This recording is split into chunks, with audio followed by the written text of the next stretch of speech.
好，谢谢大家，我是南瓜。我的工作是个外卖骑手，现在也讲脱口秀，但我讲脱口秀一直很怕，我怕场子没反应，怕冷场，我就特别羡慕我爸，我爸他从来不怕，我爸他是吹唢呐的。我爸的工作呢是个唢呐匠，他有一个唢呐班子，专门在我们农村那边吹一些百鸟朝凤那些曲子，送那些去世的人走。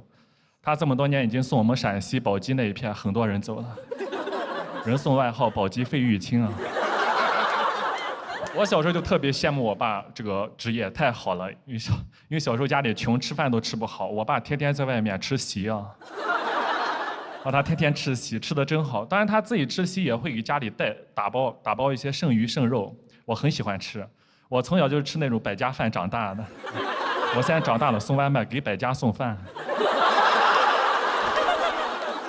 也是一种回馈了。我爸现在还在村里吹唢呐，我在外面讲脱口秀，也都算演艺行业。但有时候确实挺羡慕我爸的，就是我平时在剧场演出，底下观众坐的舒舒服服的，有的还翘着二郎腿，还有玩手机的。我爸表演的时候，底下都得跪着。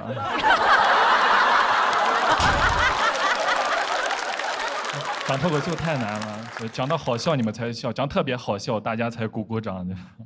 我爸只要一开口，底下就开始磕头了。我小时候跟我爸练过吹唢呐。练过几首唢呐曲子，还真没想到小学6年级派上用场了。老师当时要报节目，全班没有一个人报名。这个时候我同桌说：“老师，他会吹唢呐，他会吹唢呐。”我老师：“哎呀，你还会吹唢呐呀？民间艺术啊，来报上好好表现。”就给我报了，然后当着全校师生的面吹了，吹了2句，吹得校长脸都绿了，差点跪下了。其实小时候活动还挺多的，做什么手工作业比赛，我喜欢去动手，我努力认真的去做，每次拿不到名次。后来发现那些其他同学都让父母帮忙做的，我说找父母，这不是作弊耍赖吗？那回去我也找我爸，我爸做的就太专业了，他做那白事上纸扎的房子太好看了。我当时随便拿的一个带到学校都是降维打击，我看着同学们羡慕的样子，我不要用你爸的业余挑战我爸的专业。我家里那种纸扎的东西还挺多的。我现在在上海送外卖，我经常会在路上遇到一些超跑豪车从我面前过去。说实话，我也不太羡慕，家里什么都有。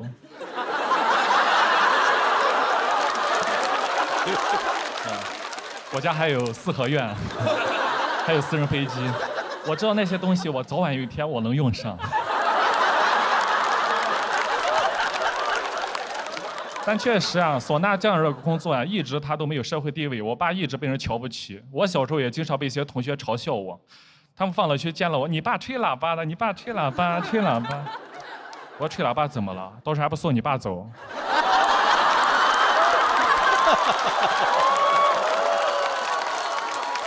我从小都很自卑啊，我一直找不到对象，我知道我很自卑。我前段时间还去相亲了。其实本来还聊得挺好的，聊着聊着，他突然就问我：“那个你爸爸做什么的呀？”我说：“我爸爸他玩音乐的。”他说玩音乐，那做什么音乐的？我说他有一个乐队，平时在我们宝鸡那边巡演。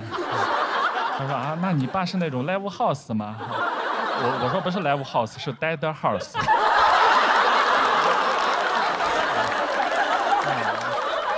那你爸这个乐队水平怎么样？能不能去参加那个乐队的夏天呀？我说不太适合，他这个呀不太适合线上，平时接触的都是一些 underground 的。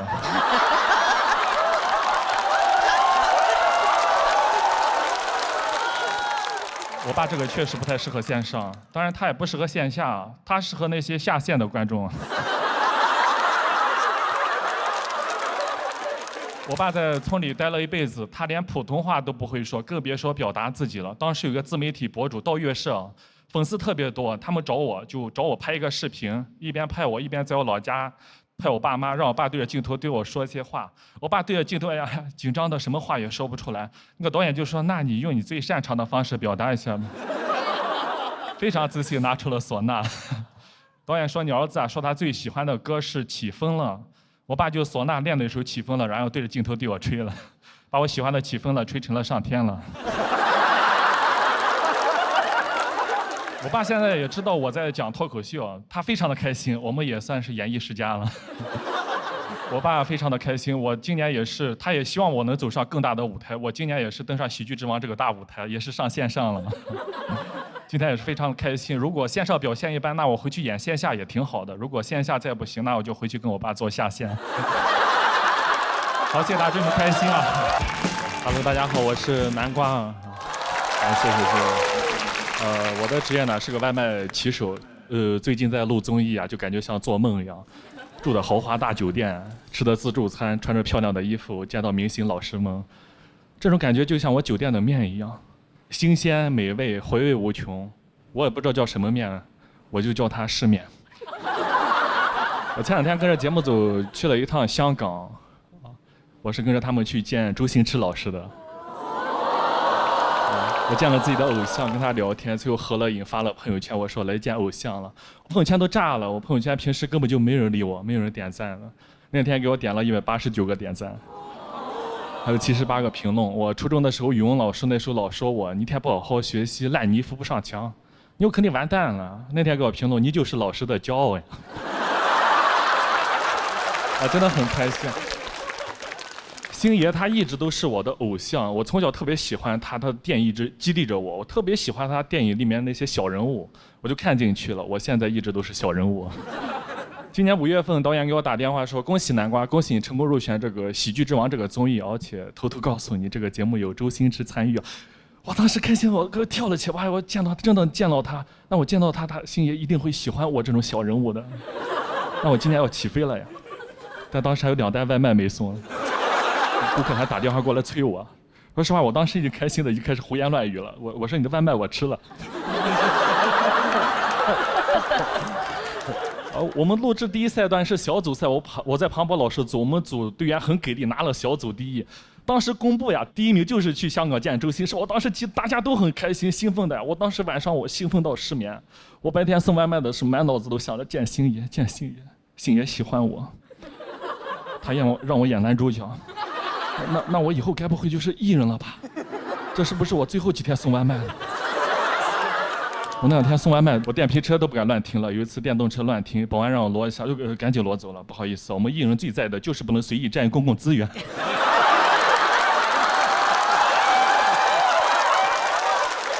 我在上海送外卖，有很多一起送外卖的同事跟我同甘共苦，关系都特别好。但有一个骑手跟我关系一直不好，他在背后说我坏话，蛐我。让他知道我要去见星爷，他跑过来巴结我，哇，你要去见星爷呀？那你火了以后，苟富贵莫相忘呀。我说行，以后等我发达了，有我一口肉吃，我都下单让你送。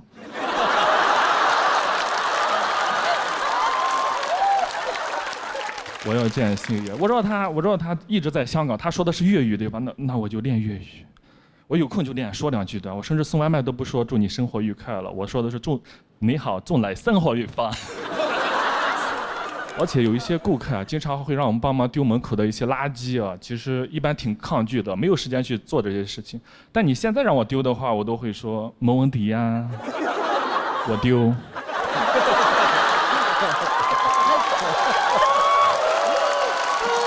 学坏了你。我知道他的偶像是李小璐，我甚至买了双截棍，我想给他表现一下，我练了，但双截棍特别的难，我练了一会，在我头上来好几下。我觉得是值得的。我甚至见他之前，我专门去理发店理了个发型，这个就是理的，还可以吧？因为我之前都是理的光头，就是我自己有个推子，我自己给自己刮，就自己给自己刮的话，后面看不到镜子，刮起来就难刮一点，所以我以前就叫自己南瓜。什么 program？当时坐在飞机上特别的激动，我要去见星爷了。然后导演组说你用那个手机记录一下这个信息，我当时特别激动的，但是我压抑，我拿手机哇，飞机上300多个人呀，哇，你们也都是去香港的吗？那你们去香港是干什么的呢？你们应该都不知道，我是去见周星驰的。我当时太假了，去了之后大家都很激动，都很开心，付航也去了，他开心的像个猴一样。他给星爷说：“星爷你好，我叫付航。”观众都说我是猴。星爷乐了，星爷特别喜欢他。这时候有个德云社的老师朱鹤松老师也去了，他就对着星爷打快板呀。德云社的基本功扎实的呀，这快板打的是真精彩，打的我这双截棍是拿不出来了，因为确实昨天机场安检被没收了。没事没事，到时候我嘴都颤抖，见到自己我星爷你好，我很南瓜哈。星爷说你还是说普通话吧。我说我是南瓜，我是个外卖小哥。他说你外卖小哥，我演过外卖小哥。我说我知道，你演的是那个《破坏之王》里面那个何晶莹，然后有自己喜欢的女生，通过自己的努力，然后打败了坏人，逆袭跟那个女生在一起了。我现在也是外卖小哥，我也有自己喜欢的女生啊，她现在也嫁给别人了。星爷笑了，给我鼓掌，他笑了，只给我鼓掌。我当时特别激动，我就知道他一定会喜欢我这种小人物的。我甚至结束的时候，我们一起合影，星爷还跟我说：“你挺有意思的，土豆。”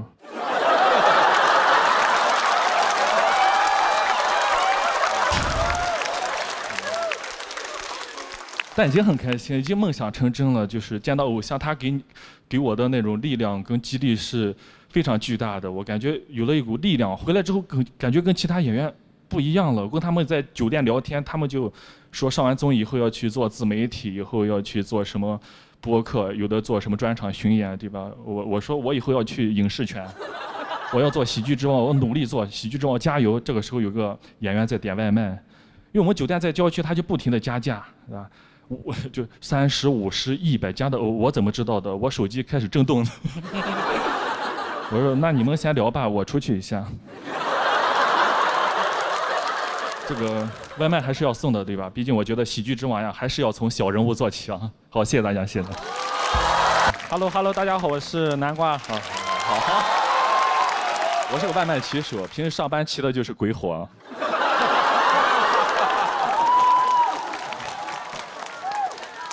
但是我这人又很自卑，我一直没有稳定工作。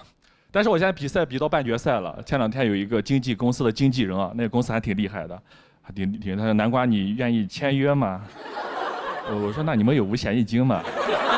他说有，也问其他人了，其他人都不愿意签约，他们觉得合同是一种束缚，说什么1年2年，但对于我来说是一种编制啊。那个人他问我你想签几年呀？我说你最多能签多少年呀？他说10年，我说10年太少了，我都想把自己梭哈出去。能不能签100年呀？用不完还可留给我娃。去世的时候把我娃拉到床边，爸这辈子没什么留给你啊，还有30年的合同。我最近一直都很开心，甚至送外卖有些小飘了。有一次出去送外卖被交警给拦住了，说我没有戴头盔，让我出示身份证。我说那个身份证还在我那个经纪人那一块呢。小姐嘛，别废话，来罚单上签个字。我说你要普通签还是要透签呀？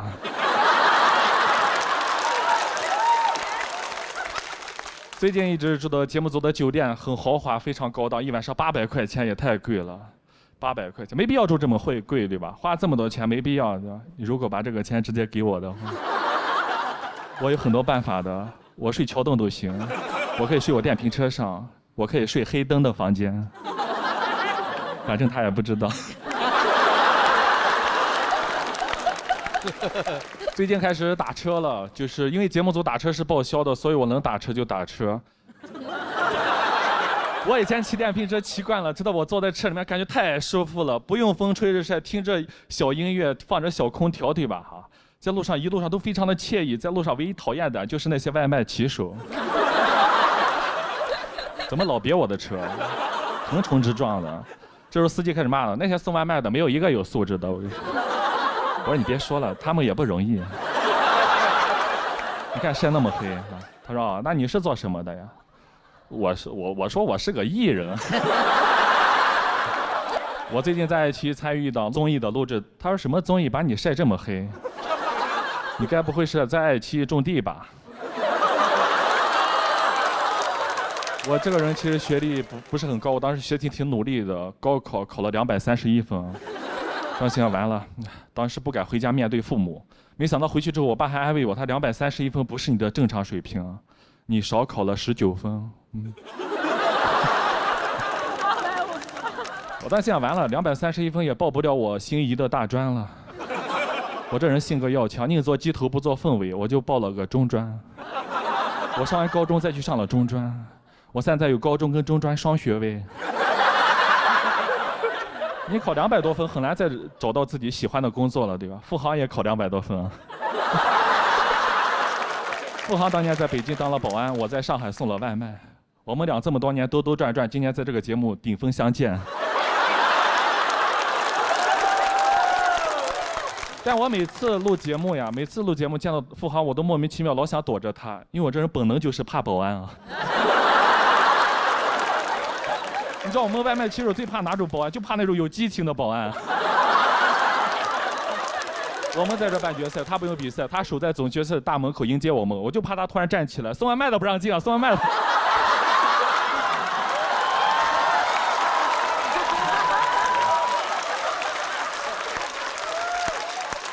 我还挺 respect 保安的，也 respect 他。其实我们都挺不容易的，学历低。我也是有一次送外卖送到一个商场，看人讲脱口秀，我也来讲，但挺难的。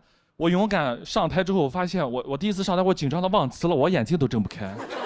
我下观众说：“南瓜，你把眼睛睁开，把眼睛睁开，加油加油！”我在台上。又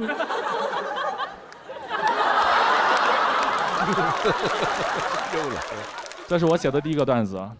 我今天在节目上讲了，前5分钟一直闭着眼睛，最后1分钟把眼睛睁开了。那一刻我看见了大家，我4年磨一剑。但讲脱口秀挺难的，我讲了几场就发现自己特别不好笑，很尴尬，我就想放弃。这是个演员，他说：“南瓜，你再坚持一下，你有自己的天赋。”我说：“我能有啥天赋呀？”他说：“南瓜，你长得像那个网红调哥。”就那个小阿调，我都不知道哥哥是谁啊。他南瓜，你就听我的，你就上台，你给我的调。我说那要不试一下，实在没办法。大家好，我是南瓜调。大家都很好笑，我就模仿他，我在台上模仿，我自己无所谓，对吧？就是有老板看到我，他南瓜你很好笑，来我这演出给你200块钱。我说我怕你这商演给你演砸演不好，他没事，你上台调就完事了。我讲了5分钟，调了100多次，200块钱，那我得送外卖，我得爬多少楼梯，跑多少单呀？我愿意挣这个钱。我拿着200块钱啊，请朋友们吃饭，点了一桌子菜，他们吃着还吃不完，我说你们好好吃啊，这都是我一声一声调出来的。我嗓子都哑了，但没关系啊，因为我有京东念慈庵肉厚汤，唤醒你的好声音啊！吃了肉厚汤，为生活勇敢发声啊！确实，感谢念慈庵给我这个广告。我很感谢他，让我勇敢地站在这个台上，克服了舞台恐惧感，慢慢成为了一个真正的脱口秀演员。我写了自己关于送外卖的段子，慢慢抛去那个标签，最后站在了台上，站在这么大个舞台上的线上。我看着自己播出之后，我讲唢呐的段子，讲我送外卖的段子，我很开心，好多弹幕飘过，他好像那个调哥呀。但没关系，我已经很开心了，因为已经录到最后面了。我希望到时候后面都播出之后，大家看到我，记住我的名字叫南瓜。也希望大家有一天在路上看到那个调哥，说他好像那个南瓜呀。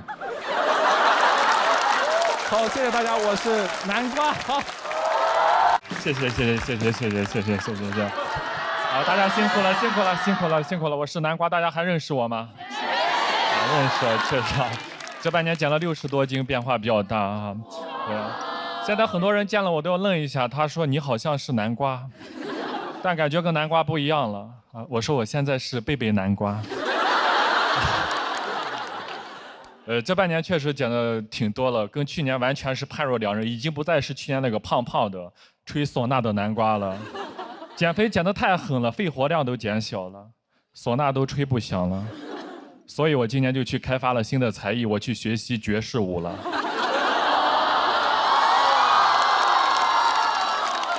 这就是魏武。而我学跳舞真的很开心，因为我从小就特别想学跳舞，但是在农村没有条件。现在长大了有能力了，我决定去朝花夕拾一下。但现在这个年纪再去学跳舞，你就感觉那个动作很妖娆，学起来就很羞耻。然后我就专门找了个私教，我都找了个私教了，能不能给我安排一个私密一点的教室？就在那商场透明大玻璃。老师做什么我在旁边做什么，只要有人过来我就不做了。我就看着老师做，我在旁边手拍子，不知道的人以为我是老师。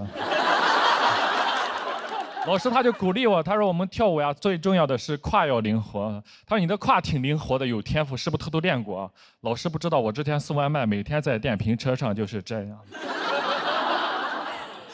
我在学爵士之前就做过很多年的骑士了。真的，现在体验了一下，真的很开心。我小时候特别想学跳舞，但没条件，没得选。我爸在家里，我爸吹唢呐，我就只能跟着我爸吹唢呐。有人说唢呐不挺好，现在白市场多挣钱呀。其实这个工作真的不太挣钱，因为这个工作呀，它太不稳定了。你不知道啥时候有活儿，别人活多了，我爸就活少了。但是活多的时候，一个活连着一个活，我爸有时候半个月都不回家啊。我妈也不担心，他外面有人，因为他知道外面肯定人没了。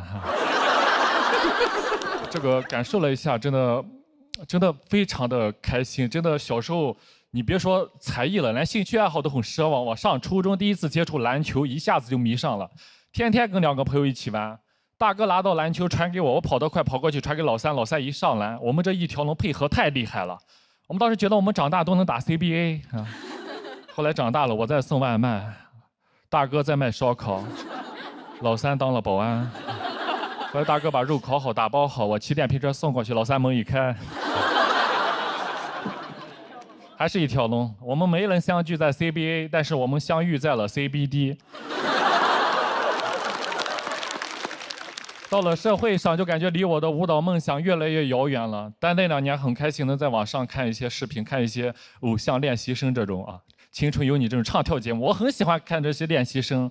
就我觉得他们那种青春活力能感染到屏幕外的我。那时候有一首歌叫 Yes OK 特别的火的，当时很多人都在跳。我在送外卖看周围没人的时候，我也会偷偷的慢慢追，慢慢追我的梦。我觉得那些练习生就是我梦想的一种寄托，看那个节目很有代入感，跟他们能共同的成长。我当时还给他们投票，甚至送外卖的时候帮他们拉票。你好，能给个好评吗？他说在哪里给？我说你有爱奇艺 VIP 吗？那时候靠着手上的外卖给喜欢的选手拉了不少的票，也是发动了真正的饭圈。那时候那个精神状态跟周围那些同事很不一样。热奈他们出道那天，这非常开心。我坐电动车上说终于成团了，成团了。旁边骑手成团几个人呀？我说9个人，他9个人，那你送得过来吗？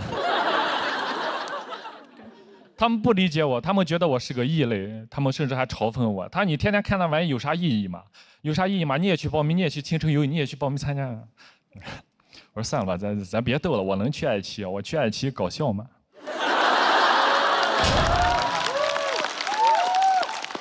当时确实在电瓶车上限制了我的想象力，没想到最初想上爱奇艺的初衷是想来唱跳的。去年一路比赛比到半决赛，更没想到是半决赛的嘉宾竟然有虞书欣，感觉像做梦一样，这个青春一下子就回来了。导演还给我们说，你们半决赛的选手明天在虞书欣的面前，大家表演一下 Yes OK 惊喜一下。我当时说这不好吧？你看我哪里有跳舞的样子呀？咱就别丢人了。其实我内心想的是 Welcome to my home court 啊，这首歌没有人比我更 OK 了。但当时大家知道我去年那时候200多斤啊，我回去对着镜子我偷偷练，我完全已经跳不动了，已经跳不起来了。我真的很紧张。第2天彩排的时候我就想了个办法，当时小北在我前面。跳得不错，那我就跟着他跳。结果第2天一直完全找不到北了，我真的很尴尬。老天给了我一个在爱奇艺唱跳的舞台，没有把握住。但是我又很开心的是，我讲段子的时候，虞书欣给我投票了。他说：“南瓜老师加油，你一定可以成为你想成为的人。”我当时愣了一下，我说这句话不就是当年给你在手机上说的话吗？真的就像当年扔出的回旋镖一样，又落在我的身上。我终于鼓起勇气，我去报了舞蹈班。我真的很开心，我就问那个老师：“我老师，我之前对着手机我自己练，怎么练都不太对劲。”老师说：“你先从电瓶车上下来。你这跳舞束手束脚的，你往2边迈开2步，大胆一点。”我就跟着老师往2边迈开2步，跟老师一跳，一下子就对了。我真的好开心呀！没想到这简简单单这2步，我用了20年。谢谢大家，我是南瓜。Hello。谢谢你们，我一定要把这腰背挺起来。我是南瓜，大家还记得我吗？对呀，我去年上了这个节目，希望被更多人认识我，现在都认不出我来了。我这半年减肥减了60多斤啊，减掉体重的1/3啊，变化比较大。你们时间长没见，觉得很惊讶，对吧？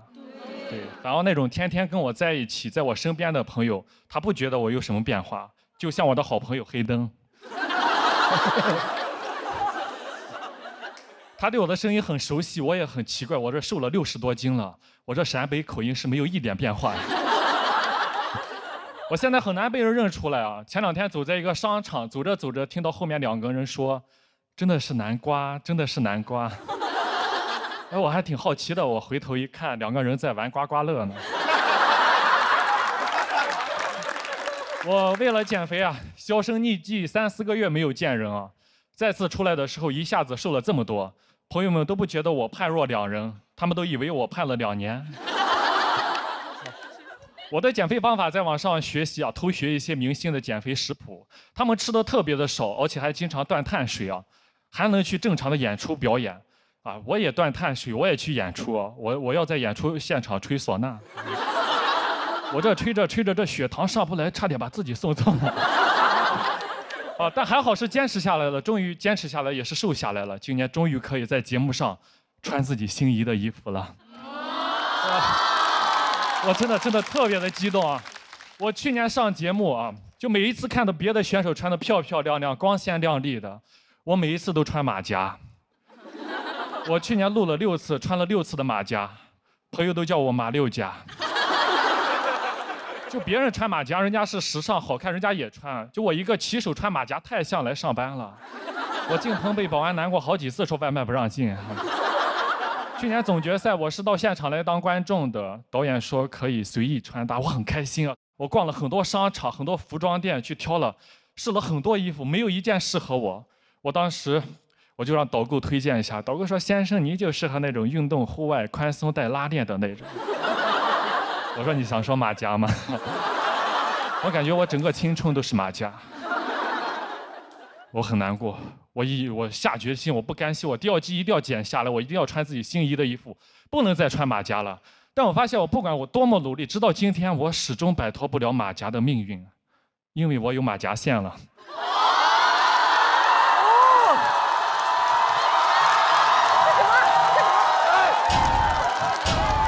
算了，这样，咱这是脱口秀，不是脱秀啊！算了。哎呀，哎呀，不，这算了，这样会不会打马赛克呢？瘦下之后，你就感觉人就确实变化很大，我感觉我自己像重生了一把。我把自己的照片啊发在自媒体上，网友特别的，他是特别好，都夸我，夸得我特别激动。他们就叫什么南大，说南大什么青春南大学生，我热泪盈眶，我激动呀，因为我是中专学历。我没有上过大学，我上的技校，我考不上大学，我一直抬不起头。没想到现在减肥减出学历提升了。谢谢。我现在是我们宝鸡铁路技校毕业的第1个南大。对的。虽然学信网上查不到，但是小某书上都是承认的。谢谢你们，谢谢姐妹们。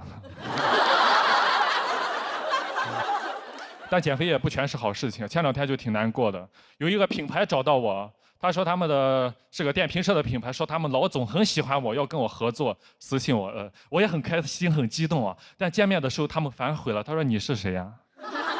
南瓜呢？我说我是南瓜，你怎么变成这个样子啊？和节目上不一样，我们想合作的是那个黑黑的、胖胖的、土土的南瓜，你这样拒绝跟你合作。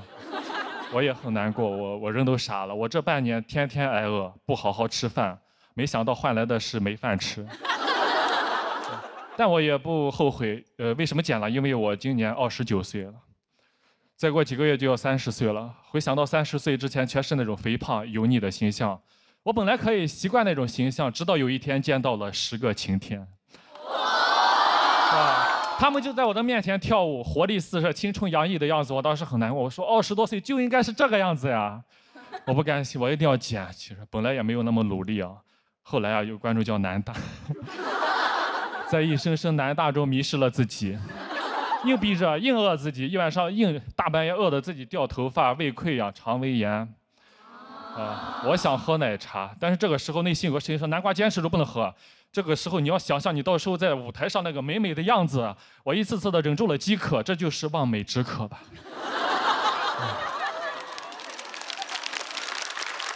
我朋友说，你也没必要这么忍着，你可以喝统一冲服无糖茶，真的好喝，一口冲服茶香倍儿足啊，喝了之后和南大一样冲服满面。真的，我终于坚持到现在了，终于在台上，就是现在我真的绷不住了。其实这回啊，我后台已经摆好了烧烤、炸鸡、汉堡、油泼面、biang biang面、刀削面。我一会下了台我就暴饮暴食，以后我就想吃什么吃什么。以后呀，可能还会变回那个黑黑的、胖胖的南瓜。但不管怎么样，以后点开爱奇艺，看到2025年夏天那个青春洋溢的南瓜，我也就很满足了。谢谢大家。谢谢。Hello，很多朋友 ，Hello，朋友们大家好，我是南瓜。大家还认识我吗？我认识了，谢谢大家。我现在瘦下来之后，感觉自己年轻了很多哈。我现在偶尔会涂个素颜霜，修个眉毛。在上海，大家都说我精致，我把照片拍下来发在我的家族群里，我大舅说我是狐狸精。然后我去年上完节目没挣到什么钱，但我真的见了很多世面，比如在活动上知道王一博是真的帅，刘亦菲是真的美，这些都是我听唐湘玉说的。我的朋友走了起来，我知道我很平庸，没什么进展，我上限不高，每次比赛都讲一些外卖小笑话、外卖趣事，大家觉得挺有意思的，但也就那样。我没谈过恋爱，没有上过班。大家最有共鸣的职场爱情我都讲不了，每次得不了高票，我都有点怀疑自己要不要坚持下去。直到1个月前一场演出，它彻底治愈了我，是一个骑手平台组织的，现场来了500-600个外卖骑手，我从来没有讲过那么炸的现场。我说啥他们都笑，我说保安垃圾、外卖平台垃圾，他们站起来给我欢呼。那天给我台上讲出幻觉来了，我说今天这个舞台谁过来都不行，付航过来都打不过我，他来了都得被打，一个保安怎么拦得住500多个骑手？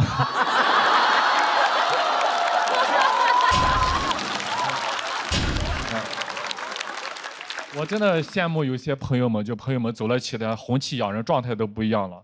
我只能靠我自己养了。我在家里我自己偷偷买了防晒霜。因为我送外卖，皮肤又粗糙又黑，我刚涂防晒假白特别严重，我还修了眉毛，就很辣眼睛。朋友见了说：“你咋这样？你怎么变成这个样子？”在他们心中，我都是那种光头胖胖的那种鲁智深形象。说你不应该去倒拔垂杨柳，怎么研究起了半永久？我每次出去，他们都笑话我，那我就不出去了。我说这防晒霜不行，它只能防太阳光，它防不了朋友嘲笑的眼光。偷偷的在小某书搜了美容护肤，小某书也懵了，3年了，你终于知道我是干什么的了。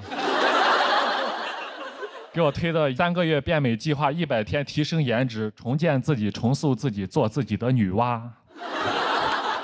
戒糖加修护半年，素颜已达 next level。我很激动，满满的干货，点进去全都是卖货的。但我相信，我就买了，因为我想恋爱，我想变美，我就在里面买了胶原蛋白、维 C、维 B、花青素、葡萄籽、益生菌、鱼油。我真的买了一大堆药，1天吃1把药，感觉吃药都吃饱了。每天在肚子里面炼丹，练的什么丹？练的30年从没谈过恋爱的孤单。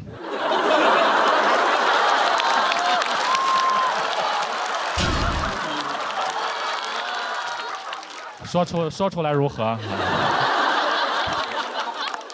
我身边的朋友很优秀，对吧？他们优秀，那我也提升自己，我就去健身房报了课。去健身房器械特别的多，我不知道练什么，我就问教练，我想减肥练哪个？教练说我们这边有这个爬楼机、跑步机，其实挺有用的。我说啊，爬楼和跑步要是有用的话，那我还不如去外面接单吧。我的朋友真的太优秀了，他们不停的成功，越成功我就在健身房对自己练得越狠。我最好的2个朋友，他们一起走红毯那个月，我瘦了30斤。我那2天去健身房一蹶不振啊，我一蹶不振。教练见了我，你今天也没怎么上强度，怎么这么酸呀？我说肯定酸呀。他们不停的成功，那我就不停的练，不停的瘦，我最后把自己练的体脂率只有9%。太低了！我说你们不能再成功，我不能再练，再这样下去，我还没走上红毯就先盖上白布了啊！最后练到自己减了60多斤，什么感受？我再去演出，再去开放麦，已经没有人在乎我的内容了。他们在 report 里没有人说我段子的，都说南瓜好瘦，南瓜怎么瘦成黄瓜了？南瓜怎么瘦下来有一种命更苦的感觉？我说肯定命苦呀，戒糖半年多了。然后更多的人他就私信我在评论区或者私信我，他说南瓜怎么瘦下来的，教教我，教教我。私信的人太多，根本回不过来，就每天在家里研究，都快研究成教练了。然后今年5月份我真的去考到了健身教练资格证。谢谢大家。所以我现在是一外卖、脱口秀、唢呐、健身教练4期艺人。就是大家以后不管是饿了、胖了、不开心了，还是人没了，都可以找我。所以我现在呀，我就是全能南瓜。谢谢大家，祝你们开心。Hello， 大家好，我是南瓜。我的工作，我的职业呢是一个外卖骑手。其实来讲脱口秀一直会有很强的舞台恐惧感啊。现在还好，刚开始一上台一拿话筒就紧张。当时为了克服这个问题啊，想了办法，上班的时候骑着电瓶车，握着那个手把到话筒练一练，对着电瓶车讲脱口秀，导致现在落下坏习惯，在台上讲着讲着一紧张就。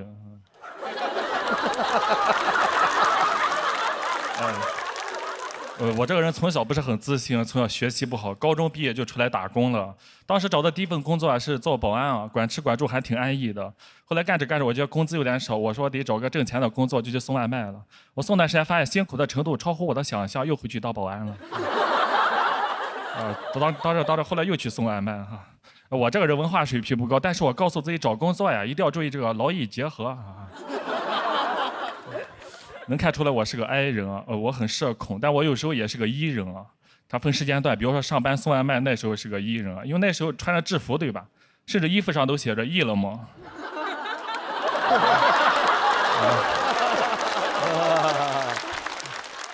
我的手机被标记了，被很多顾客标记成了快递外卖啊。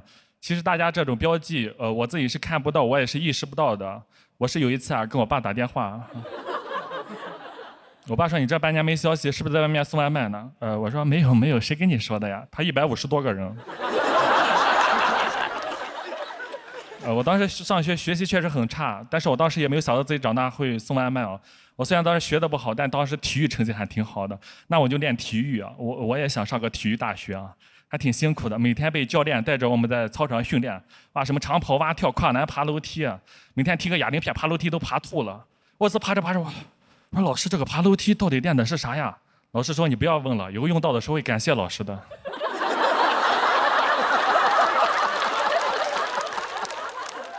老师就是老师，看得比较长远。我现在送外卖上楼前，我说这题我做过，就是练过体育，现在送外卖就跑得快一点，对吧？但外卖这个行业也没有前2年那么好做了，因为做的人越来越多了，甚至有好多大学生现在出来也送外卖，跟人抢饭碗。这些大学生怎么说呢？当年高考就被他们淘汰过一次了，怎么现在毕了业又来跟人竞争，追着人砍我？我之前真的很怕送大学生，送过去隔着墙还进不去。同样的年龄，人家都在那打篮球的、谈恋爱的、读书的，欢声笑语。我在外面骑个电瓶车，好羡慕他们呀。但现在发现好多大学生出来也跟我去送外卖啊，现在看法也变了，就原来我少走4年弯路啊。骑个电瓶车有时候会遇到，大学生是吧？一起在外面吹着风，吹着这么强的风，这不是顶峰相见了吗？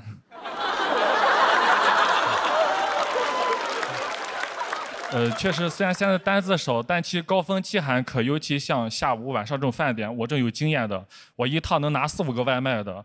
但我知道大家都很着急，我每次看到手上这4、5个外卖，我就知道这个时候天上也有4、5双眼睛正在盯着我。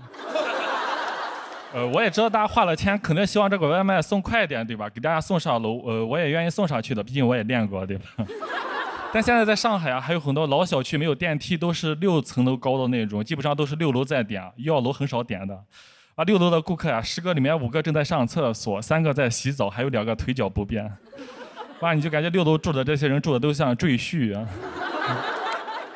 他们都不想娶，就想着能不能上门呀。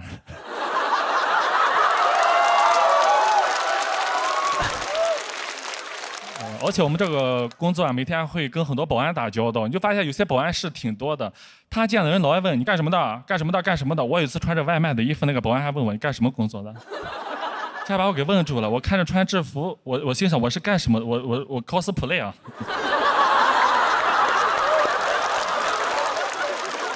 但有时候也会接一些学校的外卖，因为学校那些学生会很多人一起点，就很方便。但有些学校不让学生点外卖，有的学生想吃口外卖，想尽千方百计啊。我见过最离谱的一个学生给我备注：师傅，你送过来的时候不要穿衣服。他不要穿你外卖的衣服。到我们学校这边，他问的话，你就说你是我爸。我说这还挺有意思的，就赶紧抢到了。但他备注你必须要有信念感，不要被认出来了。我说这信念感，我天天 cosplay。但走过去啊，在学校门口看到他那一眼，2眼对上的时候，我信念感就崩了，因为他长得实在太帅了，啊，他眼睛又大，皮肤又白，就完全不像我生的。我当时就想跟谁能生出他，我当时都慌了。这个时候他突然看着我，爸爸你来了。他当时那个信念感实在太强了，在饥饿的状况下能叫那么真诚，我都感觉心里有股暖流。我也是第一次被人叫爸爸，那种直击天灵的感觉都惊呆我了。别看我眼睛小，当时这种情况啊，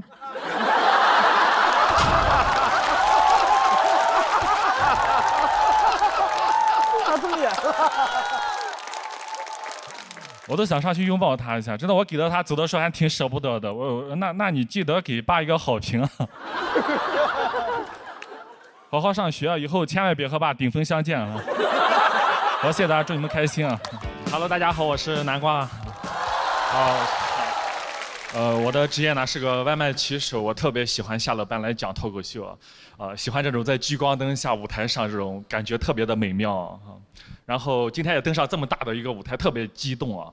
前2天某团跟某乐某都找到我，跟我说南瓜，你到时候上节目的时候能不能穿我们品牌的衣服上呀？我真的很纠结，因为2家我都上过班啊。然后当时就问导演，我说导演，我到时候上节目的时候能不能穿蓝色的衣服，再戴个黄色头盔啊？那个到时候就说我是美了骑手。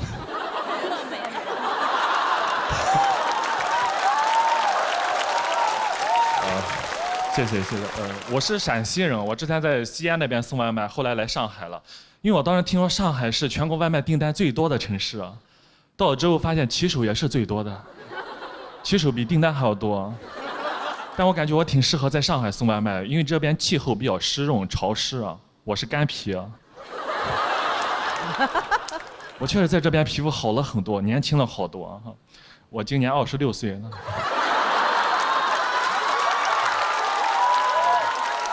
现在要开始抗初老了。每个城市点的东西不太一样，在西安的时候大家点的都是肉夹馍、泡馍、米皮小吃，对吧？到上海点的最多什么？咖啡啊！上海人太爱喝咖啡了，很多人早上点个咖啡当饭吃，不太理解。后来送一段时间，发现上海人确实生活节奏快，生活压力也大。后来我在上海送外卖前，我也得喝杯咖啡。